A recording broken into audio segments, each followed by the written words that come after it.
Le marché du travail est en profonde mutation.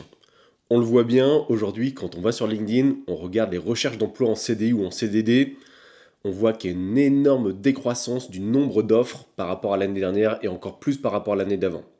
Et ça, c'est explicable par plusieurs phénomènes. Premier phénomène, la baisse des investissements des entreprises, cinquième trimestre consécutif, ce qui veut dire que les dirigeants ne sont pas confiants dans l'avenir. Et ils ont raison, on a une crise politique, une crise économique, une crise financière, une crise liée aux transformations de l'industrie, une crise liée aux transformations sociétales. Bref, aujourd'hui, rien n'est sous contrôle de la part notamment de nos politiques qui aujourd'hui sont plus dans la réaction que dans la prospective. Et ça, c'est un véritable problème aujourd'hui. Pour avoir confiance dans l'économie, ça passe par les dirigeants d'entreprise et ça passe par des indicateurs d'achat avancés. Aujourd'hui, ils sont vraiment extrêmement bas, ces indicateurs. Et donc, ce qui veut dire que globalement, le PIB va être en décroissance. Ça, c'est globalement, en tout cas, il va y avoir vraiment une récession qui arrive. Ça semble inévitable à l'heure actuelle et c'est pas vraiment de bons signaux. Ce qui veut dire que le recrutement s'en trouve directement impacté puisqu'on ne va pas recruter quelqu'un si on n'a pas confiance dans les capacités à remplir les carnets de commandes. Globalement, c'est ça qui se passe. Deuxième élément, ce qu'il faut bien comprendre, c'est que le marché de l'emploi est en pleine mutation. On ne parle pas d'une petite transformation, on parle d'une mutation totale. Il y a encore 2 ou 3 ans, il était normal d'envisager un CDI sur un contrat 35 heures pour remplir telle ou telle fonction. Depuis 3 ans, on n'est pas sans savoir que le marché a totalement changé par l'impact incroyable de l'intelligence artificielle et des processus technologiques. Ce qui veut dire quoi concrètement? Que dans plus de 8 jobs sur 10, aujourd'hui, un job de 35 heures à l'époque, il y a encore 2 ans de ça, peut se faire en moins de temps. Ça plaît ou ça plaît pas? On l'accepte ou on l'accepte pas? Certains voudront défendre leur job en disant non, c'est pas vrai, viens voir mon travail, tu verras, tu vas en chier. Peut-être, dans votre esprit. Dans la réalité, c'est que quand les sociétés s'équipent correctement, on peut faire le job de 35 heures en 30 heures, en 25 heures, parfois en 10 heures. Et je suis bien placé pour le savoir, puisque je m'intéresse énormément à l'intelligence artificielle, à l'automatisation et à la mutation des métiers. Aujourd'hui, je m'intéresse particulièrement aux métiers d'assistant exécutif et d'office manager. Ce sont des métiers extrêmement complexes qui ont accepté cette transformation.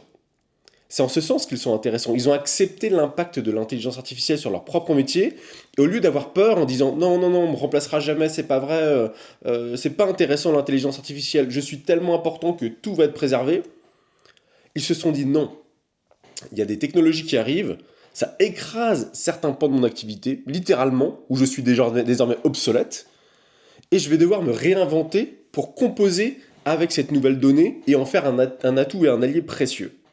Et c'est en ça que c'est intéressant, puisque par exemple l'office manager classique ou l'assistant exécutif classique, aujourd'hui, celui qui est honnête par rapport à la réalité de son métier, est capable de dire, il y a 2 ans, mon 35 heures se traduit aujourd'hui en 20 heures. Et au lieu de ne rien faire pendant les 15 heures qui restent, eh ben, je choisis d'aller plus loin dans mon job, de demander autre chose, quitte à demander une négociation de salaire par ailleurs. Mais je choisis de transformer mon métier, d'apporter plus à l'entreprise et de m'apporter plus aussi parce que je découvre de nouvelles choses et je me développe davantage. Ça, c'est la réflexion du travailleur qui aujourd'hui a tout compris, qui est intelligent et qui veut préserver sa place. Il y en a qui seront toujours dans les freins en disant non, c'est pas vrai, je refuse, on me forme pas, c'est trop compliqué, j'arrête. Ces gens-là, malheureusement, vont souffrir. C'est comme ça. Aujourd'hui, ils sont préservés puisque le marché du travail et surtout les contraintes réglementaires en France sont extrêmement importantes. Et donc on ne peut pas faire n'importe quoi n'importe comment, et heureusement quelque part, hein, sur le marché du travail en France. Donc ils ont encore 1 ou 2 ans devant eux peut-être, mais si la réflexion n'est pas engagée tout de suite, j'ai peur. Euh, Pareil, les très jeunes générations qui ne veulent pas se conformer à la réalité, qui veulent juste rester dans leur idolâtrerie à croire que, en fait, avec 2-3 prompts ChatGPT, 2-3 danses TikTok, on arrive à s'en sortir. Mais en fait, on est en train de créer une génération de chômeurs. J'en parle à énormément de dirigeants aujourd'hui. Croyez-moi, c'est compliqué.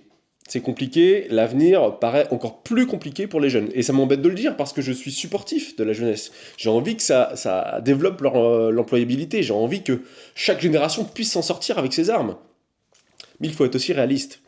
Ça va être très compliqué avec cette dynamique-là. Les écoles ne savent plus former, les entreprises dont je fais partie, ont parfois des difficultés à créer le bon cadre. Il faut être réaliste, c'est pas facile de s'adapter aux jeunes générations. La communication n'est pas toujours fluide, n'est pas toujours facile. Il faut une remise en question à tous les niveaux, pas que l'entreprise, à tous les niveaux, de chaque côté de l'équation. Donc ça aussi, c'est un facteur important. Et donc, ce que je disais, c'est que ceux qui vont réussir à s'en sortir, c'est ceux qui vont accepter que les jobs sont irrémédiablement et inéluctablement impactés, et qu'un 35 heures peut se faire en moins de temps aujourd'hui. Parce que la technologie permet des gains de temps et des efficiences incroyables. Tant mieux, on l'a créé pour ça à la base. Le problème, c'est qu'on l'a créé sans anticiper les répercussions politiques et sociétales. Comme d'hab, le pouvoir de l'argent, l'appât du gain, avant l'impact sur les individus. C'est une réalité. C'est triste et déplorable, mais c'est une réalité, il faut composer avec. Donc en fait, moi ce que je fais avec Plateia, c'est que j'invite les assistants et les office managers qui sont encore en poste, ou qui sont en freelance et qui veulent véritablement développer leur activité à leur compte pour jouir de cette liberté tant désirée, eh ben, je les accompagne dans la réinvention de leur métier et en fait dans la compréhension des codes de la nouvelle industrie ou de leur nouveau métier. Parce qu'en fait, c'est pas simple. C'est pas parce qu'en se disant du jour au lendemain, je vais me mettre en freelance qu'on est courageux. Ça, c'est plutôt lâche, parce qu'en général, on fuit un travail qu'on n'arrive plus à faire. Non, ce qui est courageux, c'est de se dire qu'on va créer quelque chose de pérenne. On va devoir se remettre en question de A à Z, on va devoir tout réapprendre. Certes, on a quelques acquis qui seront toujours des leverages positifs, des effets de levier, mais globalement, on va devoir tout réapprendre. Et avoir l'humilité de dire que je ne sais plus. Et ça veut dire qu'il va falloir travailler dur, dur, dur. Qu'il va savoir sortir de sa zone de confort, parfois 40, 50, 60 ans. Alors qu'on est à 2 doigts de la retraite, mais on a envie quand même de se dire que je suis encore capable de faire quelque chose. J'ai tellement d'expérience que j'ai beaucoup de choses à apporter, notamment aux jeunes générations, mais aussi à certains clients. Et ça, c'est la bonne démarche. En tout cas, moi, c'est celle que je valorise énormément, et c'est ces gens-là que je veux accompagner à réinventer leur métier et à prendre du plaisir au quotidien dans un monde qui est extrêmement incertain. Parce que oui, c'est pas demain que l'incertitude va partir. Je pense qu'au niveau économique, on va être de plus en plus en difficulté. Notamment par rapport à la place de l'Union européenne aujourd'hui, c'est une catastrophe. Et ça va être de pire en pire. Et donc croire qu'il va y avoir un brin de soleil dans un mois ou deux, c'est faux. Il faut s'attendre à ce que ce soit de plus en plus difficile.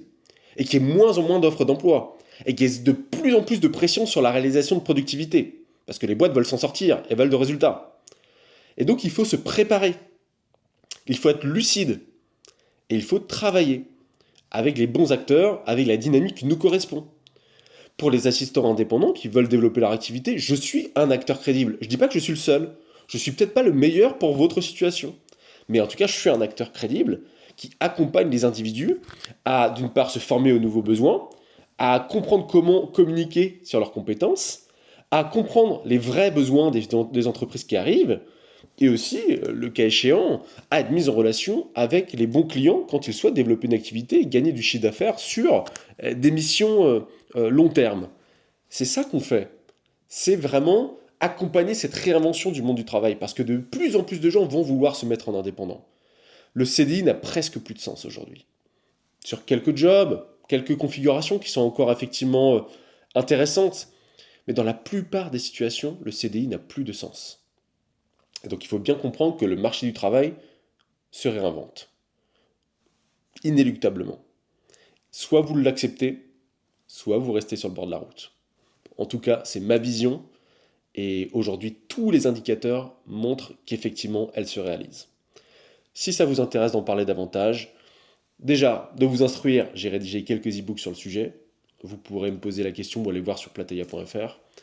Ou autrement, si vous voulez en parler en commentaire, poser des questions, ou simplement co-créer de la valeur via un échange, ce sera avec plaisir que j'essaierai d'apporter aussi mon regard, ou de répondre à des questions s'il y en a, et que je peux apporter une réponse efficace à vos questions. Sinon, quand j'ai pas la réponse, soit je me questionne, soit je vais chercher, soit je m'abstiens de répondre, tout simplement.